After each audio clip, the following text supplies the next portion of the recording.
G'day all, welcome back for another update on the Nora Macross build. Okay, what I've done since the last update is decided to change a few things. First up, just to cover what I was talking about earlier, I have taken off the side details and replaced them with these four on both sides, 5 thou plastic card, and cut to the same shape as the details that were there before, and I basically puttied it up, smoothed it out and left it as that. So I finished putting up the fuselage, and the rest of the scenes will be just finished up with a bit of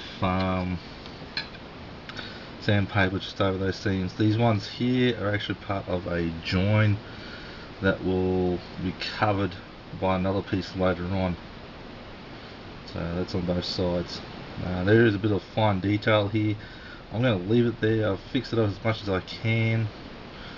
At this current stage, I'm tossing up whether to incorporate the detail into another plastic card piece and glue it on later on, but I'll see what the primer coat does to that detail, whether or not it shows some flaws in it or something else. So we'll cover that one a bit later on. I have finished detailing the landing gear. Get the wings out of the road. So there is the new landing gear. See if I can bring that in a bit closer. Not landing gear, wheel well. So I have stuck some fuse wire in there, some brass wire and some plastic tubing all cut to size, just to make it look a bit more busy.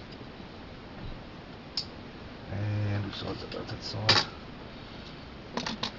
and I have actually done on the opposite part, just put in some plastic strips just to add some framing detail, look like a wheel well.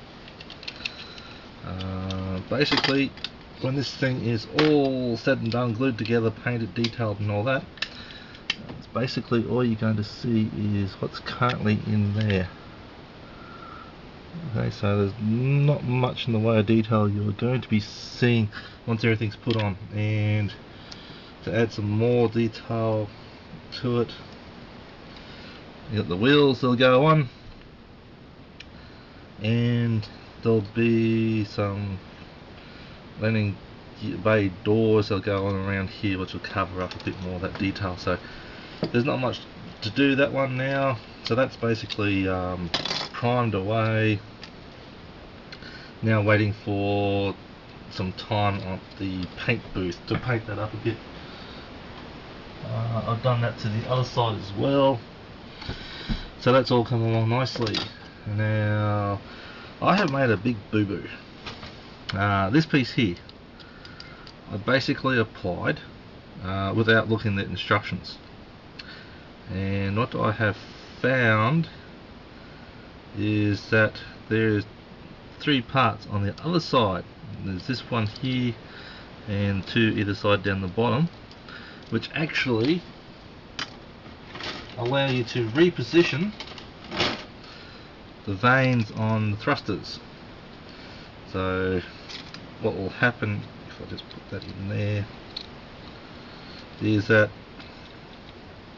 that top vane there is basically, the tongue is sitting in the middle of no man's land.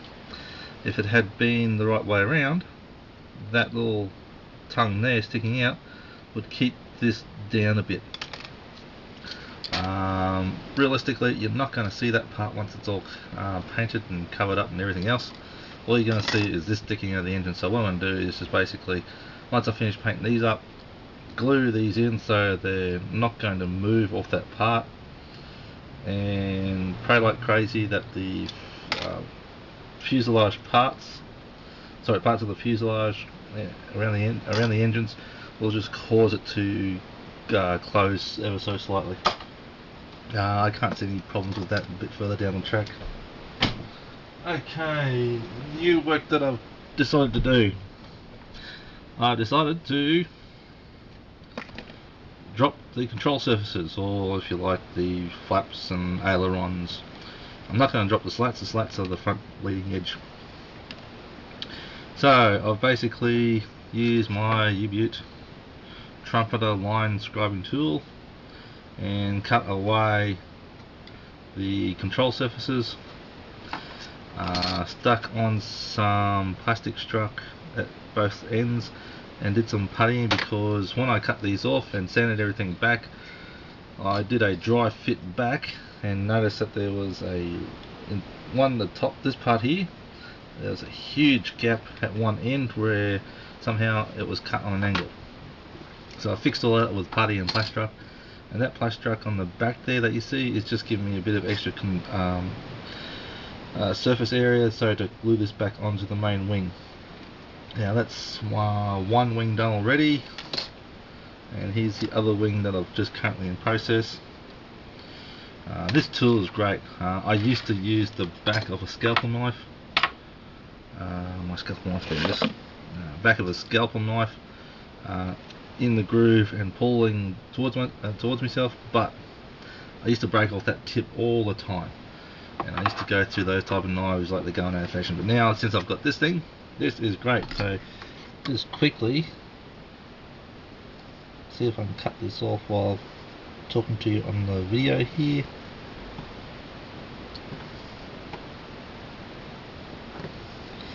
The only thing, if you're going to do this on any kit, some people score part the way through and break it off, but I found I had problems with the corners of the control surface, because you don't exactly get into the corner with this type of tool. It comes close but not exact, so you really got to work it in there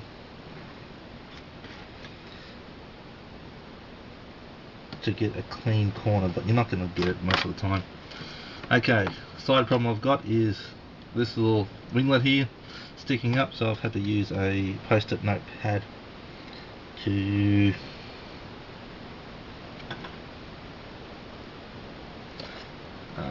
cut it.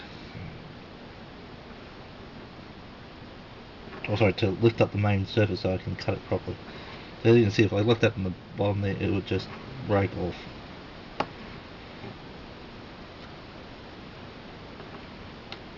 Oops, and I've already cut all the way through already. Yes, I have. So that didn't take long at all. Now I am putting a little bit of slight pressure on this thing to cut through. This tool, I was playing around on the other surface earlier, and you could just let this thing's weight bear down the plastic, and you'll get nice little strings of plastic curling off. But here I'm in a hurry to show you what I'm doing here, so I'm actually putting a bit of weight on this knife. Had this been a normal scalpel blade right now, that would be breaking. I'd have knife points bedded in the plastic.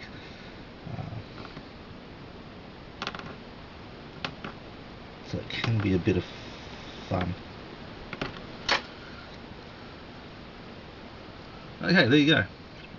And that probably took maybe 2 minutes to break off. So now all I just got to do is clean up the control surfaces along here as well, and that's that one wing done.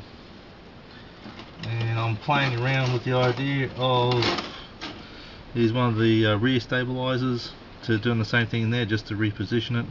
A little bit of pitot tube up here of some sort that I've got to be careful of, but I'm pretty certain I can cut that off and just reposition it.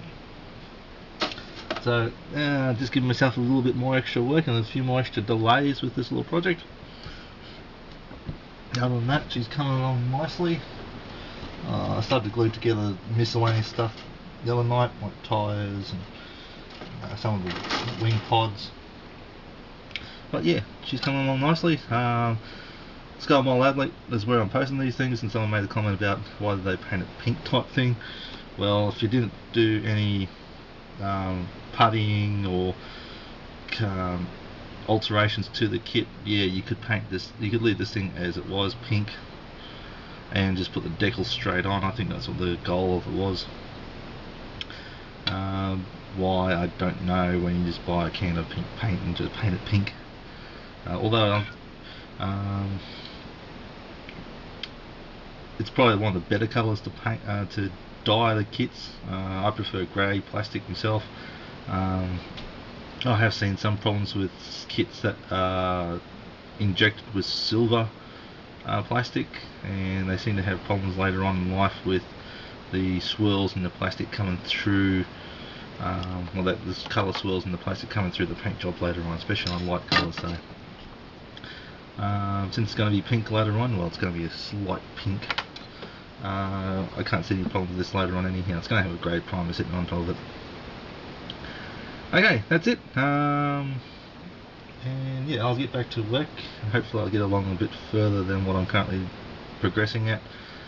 I'm not spending too much time at all on these things, so it's, yeah, I'm behind on my schedule.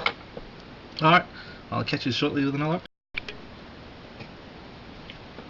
Okay, back again. As I was cleaning up from the previous video, I realised I didn't cover something. The main landing gears,